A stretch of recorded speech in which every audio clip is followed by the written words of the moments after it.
আসসালামু আলাইকুম এভরিবাডি। ঘুম থেকে উঠে মুখ ধুয়ে নিলাম, দিয়ে ফ্রেশ হয়ে এরপর রেডি হয়ে বেরোবো এরপর ডিউটির জন্য রেডি হয়ে গেলাম।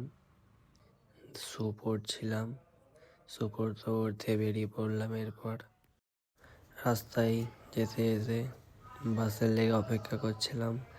বাসটা চলে গেলো, দিয়ে বাসের ওপরে চেপে পড়লাম। গাদা ভিড় ছিল, তার জন্যই ভিডিও করতে পারিনি। আস্তে করে চলে এলাম এরপর তেলিপুকুরে এরপর নামবো।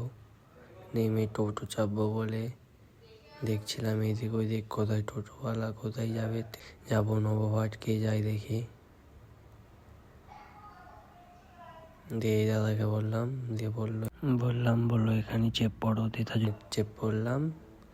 চেপে পড়ার পর চলে এলাম এরপর বাইপাসের সাইডে। বাইপাসে চলে আস্তে যেতে কাকা টোটো চালাচ্ছিল, তার জন্যই একবার দেখলাম কাকা কেমন চালাচ্ছে। চলে এলাম এখান থেকে একে চিনো বলো, ভাইরাল জায়গা এখানটা। অনেক সেলিব্রিটিরা এখানে ভিডিও করেছে। এই জায়গাটা কোথায় কে যেন বলবে একটু। দিয়ে চলে এলাম, টোটো থেকে নেমে চলে এলাম এরপর নার্সিংহোমে ডিউটির জন্য।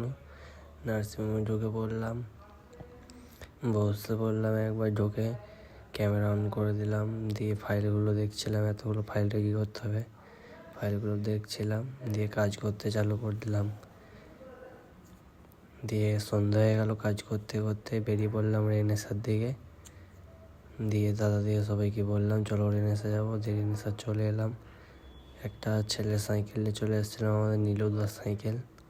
দিয়ে সাইকেলটা চালাতে চলে এলাম আবার নার্সিংহোম থেকে চলে গেলাম এরপর ফ্রেশ হতে দিয়ে চলে এলাম 4 চাকার ভেতরে। এরপর গানটা শোনো তোমরা।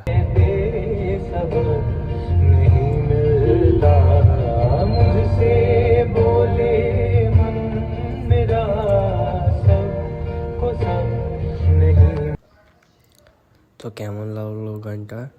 এই গানটা আমাকে খুব ভালো লাগে, তার জন্য আমি একবার ভিডিওটা চালু করে নিলাম। দিয়ে ঘরে এসে